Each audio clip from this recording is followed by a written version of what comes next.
Stuff paratha बनाना तो बहुत आसान है, लेकिन मूली का पराठा में थोड़ी सी प्रॉब्लम आती है क्योंकि मूली पानी छोड़ता है, इसलिए थोड़ा सा बनाने में मेहनत लगता है। लेकिन मूली का स्टफ़ पराठा खाने में बहुत ही स्वादिष्ट लगती है। तो आइए बनाते हैं मेरे किचन में। Hello friends, welcome to my kitchen. यहाँ पे मैंने 4 मूली और 2 गाजर लिए हैं। आज इसी का ही स्टफ़ पराठा बनाऊंगी।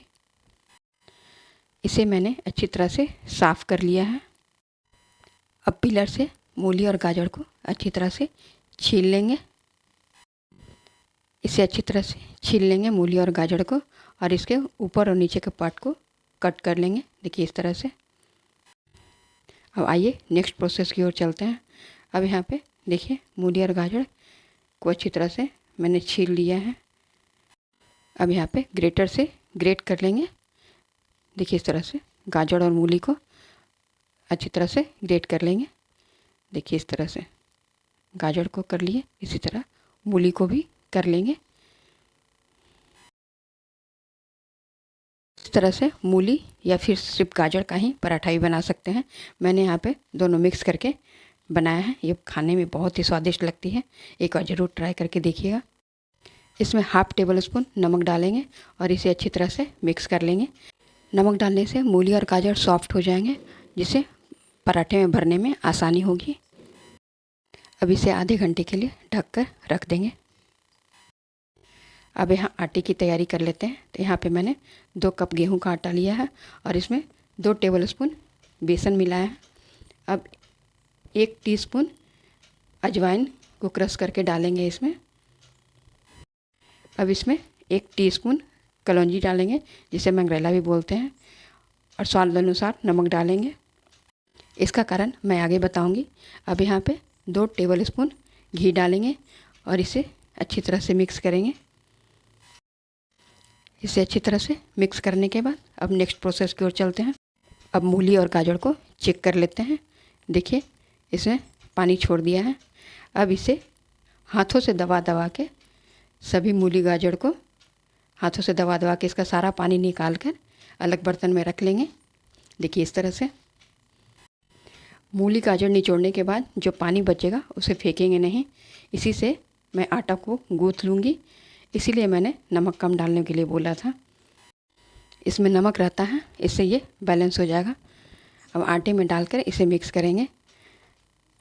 अब ज़रूरत हो तो पानी भी डाल के आटे का एक सॉफ्ट डो बना लेंगे। देखिए यहाँ पे मैंने सॉफ्ट डो बना लिया है। अब आइए नेक्स्ट प्रोसेस की ओर चलते हैं। अब मूली और गाजर में धनिया और हरी मिर्च को छोटे छोटे टुकड़ों में कट करके डाल देंगे।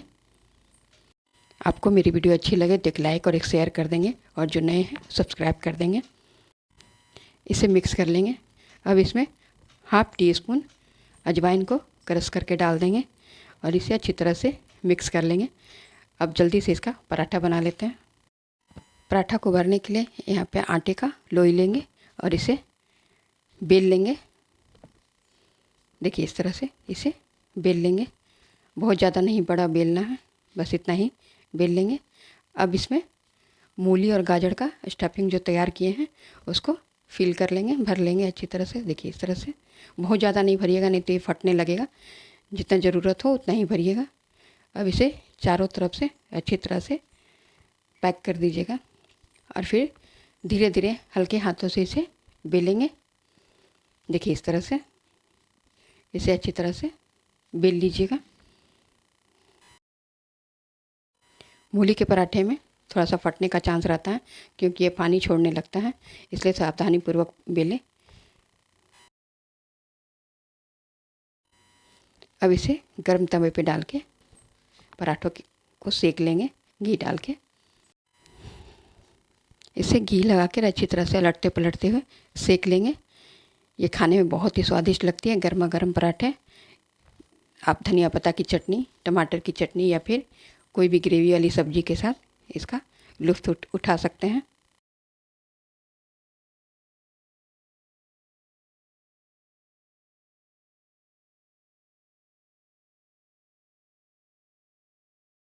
चलिए मैं एक और पराठा स्टफ़ करके दिखाती हूँ। देखिए यहाँ पे आटे की लोई को थोड़ा सा बेल लेंगे। अब इसमें मूली और गाजर का स्टफिंग भरेंगे। देखिए इस तरह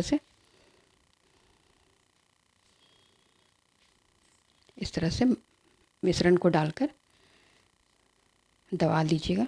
अब इसे चारों तरफ से अच्छी तरह से पैक कर दीजिए। देखिए इस तरह से इसे पैक करने के बाद अब इसे धीरे धीरे हाथों से बेलेंगे।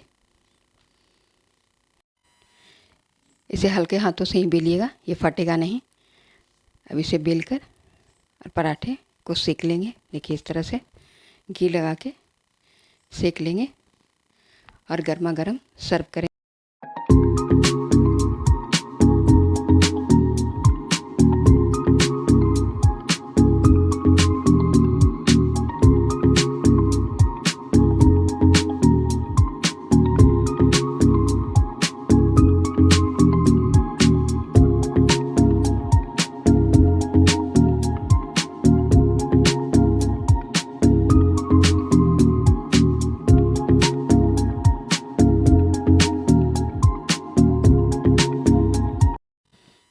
देखिए मैं इसे तोड़ के दिखाती हूँ स्टफिंग कैसा लग रहा है। देखिए कितना कलरफुल लग रहा है। ये खाने में उतना ही स्वादिष्ट लगता है।